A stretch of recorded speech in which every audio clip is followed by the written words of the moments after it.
a time of war.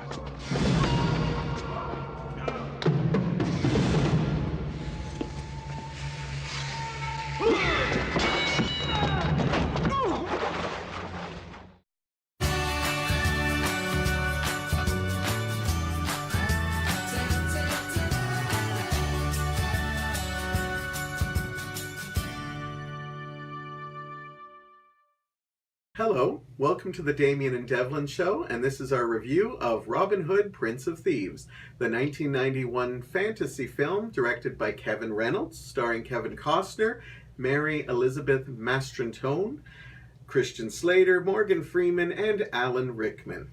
This was a movie that came out in the summer of 1991, and Kevin Costner was really big around that time. All his movies were like huge, and the reason why, he took lots of chances on scripts that actually lingered in Hollywood for a long time that nobody wanted to do. Several of the scripts he did, he actually helped produce, and they wound up becoming really huge, and he was like a big bona fide star. A lot of people didn't expect Robin Hood, this movie that had been done so many times. Disney had a version, Errol Flynn, they did TV movies. Nobody thought a big budget movie of Robin Hood could do big business, but Kevin Costner's star power, and also Alan Rickman coming off Die Hard, and Morgan Freeman all came together, and it was a surprise hit. That being said, this is the movie I chose. I was obsessed with this movie when it came out in theaters. I was in my early 20s. There was something about it I was going through a lot, and this movie just was a lot of fun. I loved a lot of the loyalty moments in it. There's some humor in it. It's got a little bit of everything. I love the action adventure. And Damian had never seen it before. In fact, when I told him I was going to show him it, he said, I don't really like Kevin Costner, and I really hate the Robin Hood story. So anyhow, on that, I made him watch it anyhow. And so what are your first take on Robin Hood, Prince of Thieves? Well, I was quite surprised when I looked at the actual DVD cover. I saw Alan Rickman, who I did not know was in the movie at all. And then I also saw Morgan Freeman. Those two actors are quality in everything that I've seen them in so far. So it kind of swayed me a little bit more, even though I had already agreed to watch it. And I said, you know what? Alan Rickman, for sure, I'm going to take a chance on this. But Morgan Freeman is never really down there with quality. So I'll give this a shot even more. I still stand by what I said about Kevin Costner. I'm not his biggest fan. I'll touch more on that in this actual review. But I can see why you enjoyed it so much. It was definitely entertaining. It had its moments, its highs and its lows. And of course, I know you were a big fan of Bryan Adams' song there at the very end. Oh, one of the best movie songs in my opinion, one of his biggest selling. Everything I do for you. What about My Heart Will Go On by Celine Dion? I like that one too, Okay, but I like this one a little more. All right, well, why don't you tell us about your positives, since this is one of your faves? Okay, as I said, there's a lot I like about this movie. Kevin Reynolds worked a couple of times with Kevin Costner, and sadly, something happened where their friendship kind of got in the way, and I think Kevin Costner started kind of directing more of the movie, and I think they kind of butted heads. I noticed that in the credits, there was a lot of, like, production manager Kevin Costner. Yeah. I was like, what? I don't know the whole story, but I think they did other movies together, but I can't think of ones offhand. I'm going towards like Waterworld, maybe The Postman.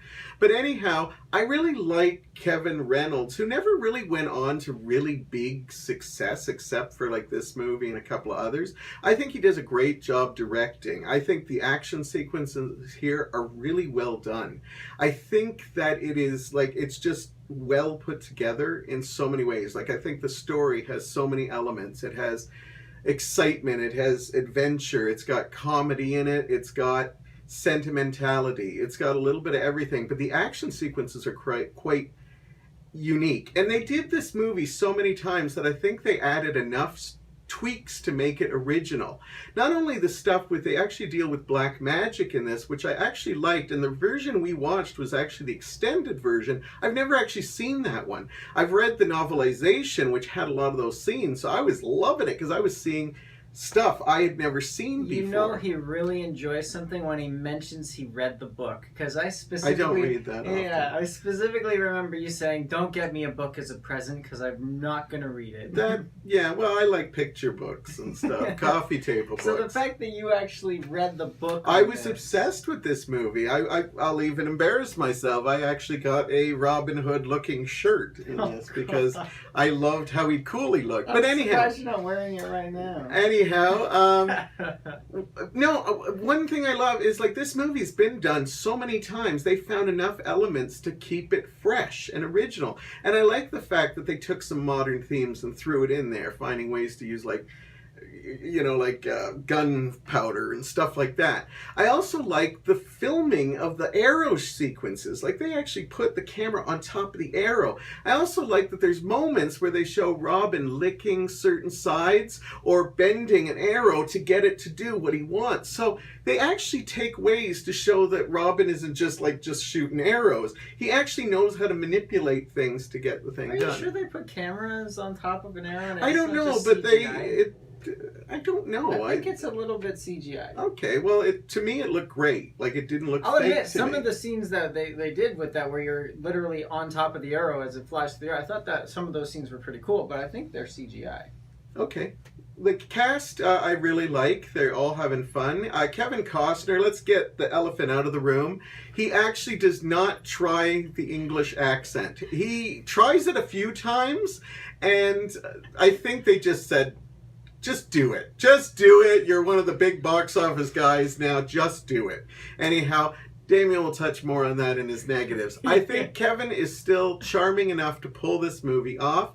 I like all the other characters. My favorite one being Alan Rickman. This is my favorite performance of him. He is one of the single-handedly greatest lines in movie history in my eyes when... I'm not even going to tell you, but it's a great My line. Room 1030? Yes, he looks at a woman when he's frustrated. He looks at a woman and says, my room, 1030. And then looks at another woman and says, my room, 1045. And then just when you think he's done, he looks at her again and goes, bring a friend. I did not see that coming, but they put enough of that in there it's just... crazy and fun. I love the production value in this. I think the sets and the costumes look phenomenal. They really outdo themselves in some of them. Like, as I said, I went out and bought a shirt because it looked so cool. The tree forts, the castles, everything in it looks great. They spared no expense to make this come alive. The score, the musical score, I have to touch on. It's one of my favorite musical scores of all time. It would go up there with a lot of my favorite John Williams. I think it's a beautiful score. Especially when they're doing the action sequences, you really hear it.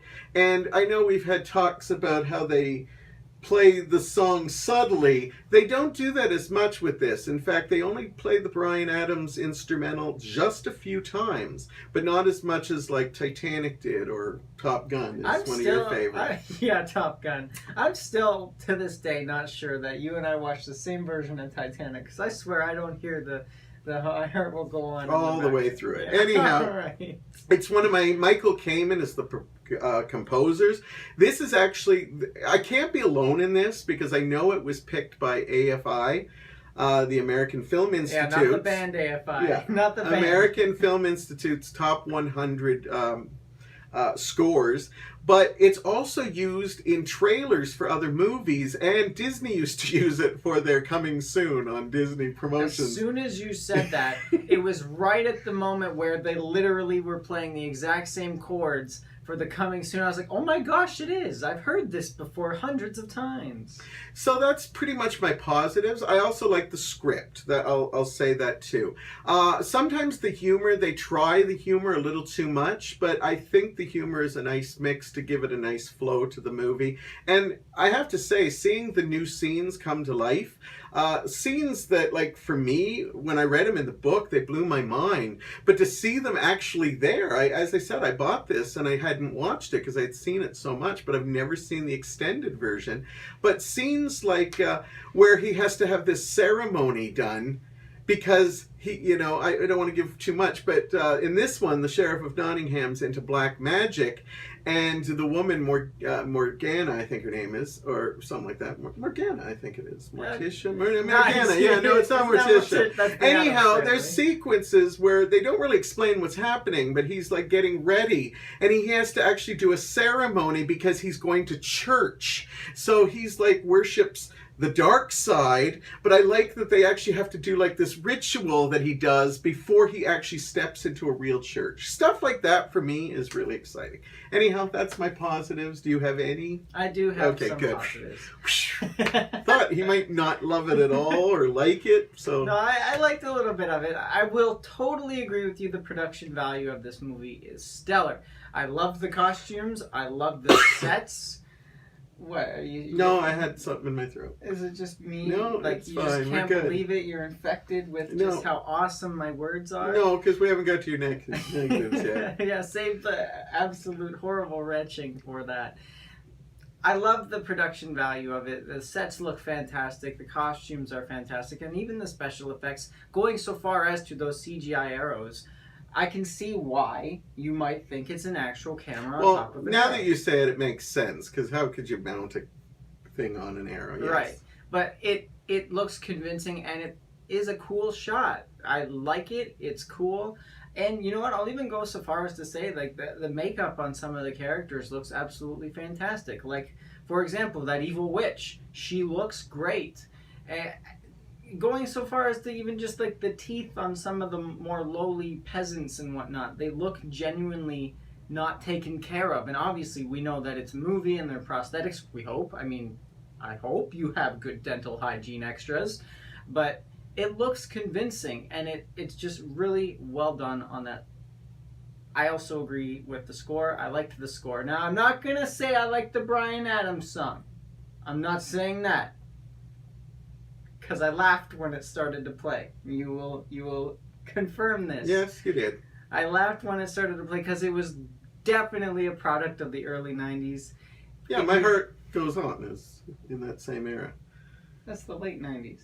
I know, but that's Bryan Adams is the reason why people started having big ballads in movies. All right. Well, still, I'm not saying I like the Bryan Adams song, but the score overall, the instrumentals in the background, I really did enjoy that.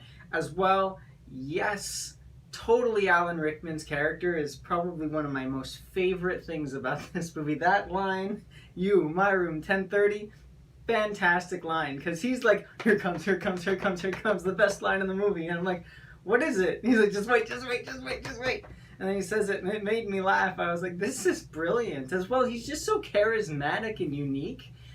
And you were telling me that he declined it? They asked him twice to do the movie because he was really hot after Die Hard, and he had a couple of years where everybody wanted him.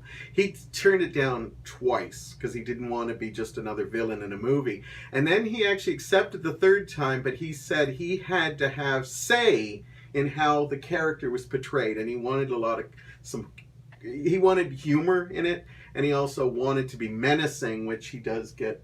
No, I would completely agree. Dude's unhinged, and he does a really awesome job with it. He's unpredictable. You never know what he's going to do next, which I think is a brilliant move. The fact that they actually gave Alan Rickman control over this character, because I kind of agree with him. If he had have accepted the first or second time, he might have just become another run-of-the-mill bad guy. I liked that he was very unpredictable. I had no idea how he was going to react next. That was awesome. And then this is an extended edition scene that I'm going to talk about. I'm not going to reveal what they talk about, but there's an interaction between Alan Rickman's character as well as the old witch late in the movie, and there's a big reveal. And that scene was so well done that it actually bumped it up a whole point for me. Oh. And I told you that was not actually in the real movie, so when I saw it, I'm like, ooh! I'm glad I actually saw the extended edition because I enjoyed that so much. Overall, I would say Alan Rickman's performance really well. I wasn't sold on Morgan Freeman's accent that he was trying to do at the very beginning of the movie. He plays a Moor, which is basically Northern African kind of kingdom, I would say, back in the 1100s. So he's a follower of Islam and things like that. So he tries to put on this Middle Eastern accent. Like I said, I wasn't sold on it in the beginning of the movie, but as the movie progressed, it grew on me and I could finally accept it. Now, of course, I am not Islamic by any means. I'm not Middle Eastern. So perhaps he was doing a horrible job to actual Middle Eastern people. But to me, it grew on me and it became more likable, and I really did enjoy his character overall. As well as you know what, I'm not the biggest fan, like he said, of the Robin Hood story, but I felt that the casting, specifically Friar Tuck and Little John, I felt that those casting choices for those characters, wonderful. I even Maid Marian as well, wonderful choice for cast. So my big grievance with the film... Are you going to the negatives right away? Because I'm going to let you take the negatives because I know you won't have as many as me. I don't have many at all. Yeah. So I want to talk about a couple of things first and foremost. The biggest problem with me was Kevin Costner. And it's not me saying just because I don't like Kevin Costner. I gave him a fair chance in this. And within, I would say, the first 20 minutes of the movie, I turned to you and I said, is he trying to do a British accent? Because at the beginning of the movie, it sounded like he was trying. And then he just forgot it for the rest of the movie. And it was so hard to take him seriously when everybody else has either an English accent or a Scottish accent. And then he's just your typical run-of-the-mill American guy. Yes, he's very charming, he's very captivating, but it just brought me out because they're literally in the heart of England in the 1100s, and he's got an American accent. Like, the Americans didn't exist back then. They weren't a thing. So it just brought me out of it. There's also one really horrible edit in the film as well. You even agreed with me on it. There's and I actually don't think that was in the original movie. I think that's what the... You think that's an extended Yeah, film? I do. Fair. Because it just came startled, and I said, I've seen this movie enough that shouldn't have startled me so much. Yeah, it was... So Alan Rickman's character is in a torture chamber, and it cuts from that to the end of some sort of battle. And it's just so horrible. Like, the song that's playing in the torture chamber, like the score in the background, is just honestly cut off. And then it's suddenly, like, we're transitioned into a scene. It's like, now back to your regular scheduled program. That's what it felt like. Yeah, to me it felt like that when they added some extra scenes in this movie, it wasn't necessarily they brought the director back. It was Warner Brothers having some people do it, and some of them probably just didn't care. Let's get it out. So that kind of, it jarred me a little bit, not gonna lie. There's also a scene, and as much as I enjoyed the finale, I thought the finale was actually really fun and entertaining and clever. There's a moment where Robin Hood, as well as Morgan Freeman's character, Azim, they get on a ballista, and they leap over a wall with this ballista, and I'm like, that would never happen. They would have hit the wall and died immediately. So that, as much as I know about medieval warfare and technology, which is not a lot, I still know that ballista would have killed them immediately. So there's that. And just, Kevin Costner is really, really the biggest thing about it. I couldn't get over the fact that he was speaking with an American accent. Well, everybody else is at least giving it a shot. All right, mate? They're at least trying. And then here's Kevin Costner just coming on. Hello, how are you? Well, it helps America. When you actually cast a lot of British people. That's true. That's true. But Christian Slater's not British. He is not, and he tried, and he did an okay job. So there's no excuse for Kevin Costner. I won't give him one. The last complaint I have, and you were trying, I don't want to listen to this, I don't want to hear this, it's a different person, I swear. But somebody gets their tongue removed in the movie. It's a different person. It's not a different person. Somebody gets their tongue removed in the movie, and they even go so far as to have him write what he wants to say on a slate to other characters. And I'm like, okay, cool, that's dark. I kind of like it. And then at the end of the movie, he starts talking normally again. Like, yeah, anybody who watches this movie, please let me know if you think it's two different characters. It's the same character. They just wear the same clothes, or maybe it grew back. His tongue grew back. I don't know. Black magic. Yeah, black magic. Okay, sure.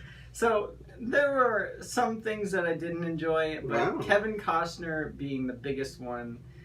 Overall, like I said, entertaining movie. Very entertaining movie. It was fun. I liked some of the jokes. I thought they were pretty funny. I couldn't believe what was going on at the end. The end there with the wedding ceremony. I was like, "Am I?" That's a bit watching shocking, this? yeah. I'm like, "Oh my god!" Yeah, he was desperate. He really Yeah. wanted to get married and have a child Yeah. around the same I was time. like, That's oh all my we'll leave God. it at. So yeah, I thought it was entertaining. So you were correct. I enjoyed it a little bit more than I thought I would. Yeah, I was expecting a lot more negatives, and Not too I much. can agree with some of your negatives Not a too lot. much. In fact, my only negative really is I will agree with you. I'm trying not to review this with nostalgia because this is one of my all-time favorite movies. But I watched it more critical, and I can say that I haven't seen it in a while. But I will agree with you. This I won't give up on Kevin Costner. I'm going to let you watch a couple other movies because this is one of his best films, but not one of his best performances in a film. Maybe when I show you like The Bodyguard or No Way Out, those are two of my all-time favorite. Anyhow, but I have to agree. Kevin Costner, to be honest with you, I think Kevin Costner does better in the second half of the film.